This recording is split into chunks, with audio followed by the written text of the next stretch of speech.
All right, 1.4 million confirmed cases later, the coronavirus has certainly had a major effect on American life. But even with the public health taking a toll, the priority seems to be shifting now to an economy that needs nationwide participation. States are saying they may need help to recover from financial woes, but is it all related to the coronavirus? Is it mismanagement? Is it spending priorities? Well, the Republican Study Committee and others say they don't want to bail out the states, as it could be creating an unhealthy dependency on the federal government. Joining me to talk more about this is Congressman Jim Banks of Indiana's 3rd Congressional District. Congressman, welcome back to Washington Watch.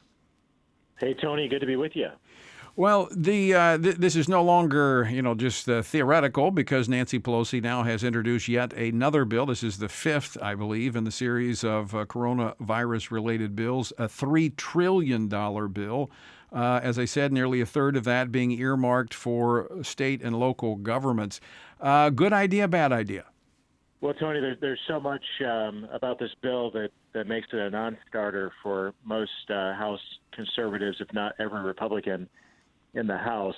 She did exactly what myself and a number of the members of the Republican Study Committee called on her not to do, which was to bail out blue states with a track record of mismanagement and deficit spending. I as you know, Tony, I served in the state legislature in Indiana. Our state has been fiscally responsible. We've had 3 governors in a row, first Mitch Daniels, then Mike Pence, now Eric Holcomb, where we took a budget deficit and turned it into a budget surplus and created a rainy day fund for a time just like this. Now, our next door neighbor in Indiana is Illinois, and as I like to say it, being next door to Illinois is like living next door to the Simpsons. I mean, they make us look really good in Indiana, and one of the reasons why is because of their track record of deficit spending, mismanagement, reckless leadership. It's absolutely shameful that Nancy Pelosi would expect taxpayers in Indiana to bail out the state of Illinois. And that's exactly what you see in this bill. It's a bailout for blue states like Illinois all over the country who happen to be represented by Democrat governors, Democrat state legislatures, and their budgets are going to be balanced if she has her way on the backs of taxpayers from states like my own. There's a lot of reasons I can't vote for this bill, but that's one of the biggest ones.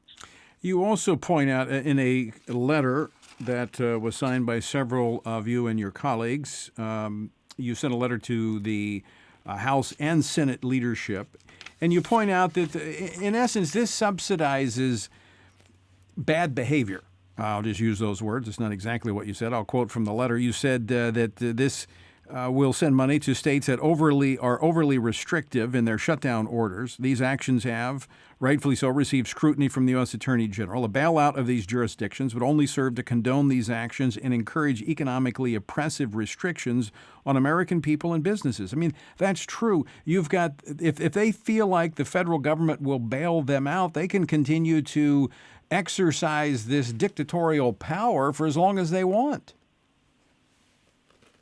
And why wouldn't they, with the prospect of the federal government bailing them out again in the future? I mean, anyone who's a parent knows that you don't reward your children for bad behavior. You do the opposite. And this is a case where Pelosi and House Democrats want to reward bad behavior. But there's really a couple of reasons why this bill does that, Tony. I mean, the one is the bailout for the states to begin with. But the second component of this bill that rewards bad behavior is lifting the caps on the state and local tax deductions, which we implemented in the tax cut bill back in 2017, which means in states like New York and California, where they have really excessively high local and state taxes, their wealthy taxpayers in those states can write off those state and local taxes through deductions. And we capped that back in the tax cuts bill of 17,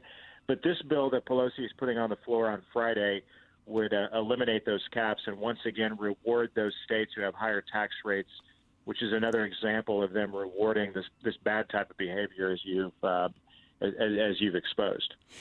You're listening to Washington Watch. I'm Tony Perkins, your host. The website, tonyperkins.com. My guest is Congressman Jim Banks of Indiana, talking about a bill filed this afternoon. The HEROES Act is what it's called.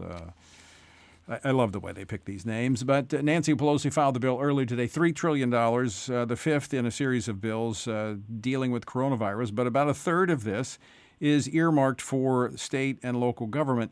Now, and it's an 1,800-page bill, so I admit up front I have not read the entire bill, but as I've looked at the synopsis, it does not appear that there are a lot of restrictions on this money. This is not simply going to fund expenses related to the coronavirus. So I want to go back to the example that you used between Indiana and Illinois. Indiana is a conservative state in which you have, if I'm not mistaken, back when Mike Pence was governor, defunded Planned Parenthood. Your neighbor next door not only funds Planned Parenthood, but also is using money to fund transgender surgeries. So they choose to use that money. If that's what the people there want to do, that's fine. If that's their money. But all of that money is fungible. So in essence, because they choose to spend their money on reckless items and bad public policy, in my view, then we're going to subsidize that with this money? Yeah, we could go on and on. I mean, if you actually wade through these 1,800 pages in this bill, you'll want to beat your head against the wall, Tony, as you realize that this bill would open the door for funding to go to Planned Parenthood through the PPP program, which we went at lengths to prevent in the earlier versions of these bills. This HEROES Act, Tony, would open the door for cash to go directly to illegal immigrants. It would incentivize states to go to all mail-in ballots and fund that, which is clearly an attempt by Democrats to tilt the election in their favor in the upcoming November election.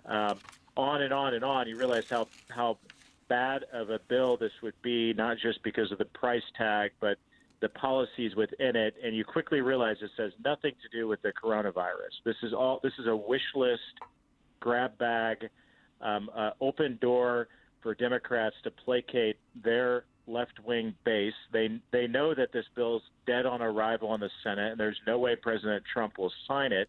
But they're putting it on the floor, and they're going to pass it on Friday because they want something to go back to their left-wing base and tell them that they did something, and Republicans voted against it. Now, the dangerous part of that thought, Tony, is that this forecast to us exactly, while today it's a talking point bill, if Democrats won the Senate and Joe Biden was president, this is exactly the type of bill that they would ram through if they had that kind of control. Unfortunately, that's not the case. Mitch McConnell has said unequivocally this bill is going nowhere, and at least we can rest a little easier at night knowing that. Yeah, absolutely. But to put a finer point on some of those issues you brought forth, $3.6 billion in grants to states for planning and preparation for elections, absolutely paving the way for mail-in elections to facilitate the fraud. Then there is $25 billion, that's with a B, to the Postal Service, which is expected to run out of money by late September without congressional assistance. Now, that's a key part of the mail-in ballots, because that's a good argument that we shouldn't rely upon the Postal Service because of their inefficiency. So we have to prop them up with $25 billion. What does that have to do with the coronavirus? Yeah, nothing at all. This is all about politics. This is all about Democrats reworking American society and their own image to tilt elections in their favor, and that's why we have to stand strong against it. I can't imagine, Tony, that a single Republican is going to vote for this bill. Our Republican leadership has been with and against it today, calling members to discourage them from supporting it, and I just can't imagine that a single Republican would vote for it. I guess we'll find out on Friday.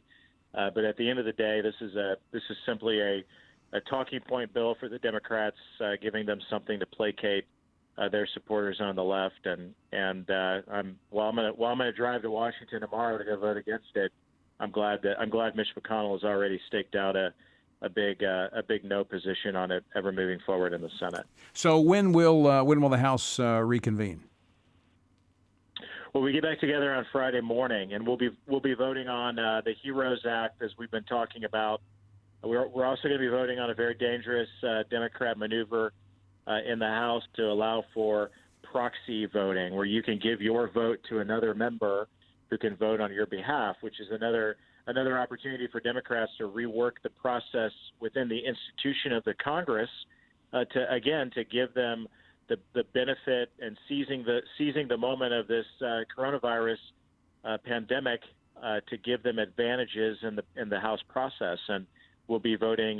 We'll be standing strong as Republicans and voting against that, because that would change the precedent in the House of Representatives from how it's always operated, and it would be shameful to see that happen. So one final question: will this go through normal process? This will go through committee and then on to the floor for Friday?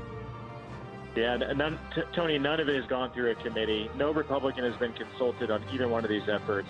Democrats are ramming it to the floor. It's absolutely shameful. All right. Well, we'll be watching it very closely. And as you said, Mitch McConnell said it's DOA in the Senate. Congressman Jim Banks, thanks for joining us. As always, great to talk with you. Great to be with you.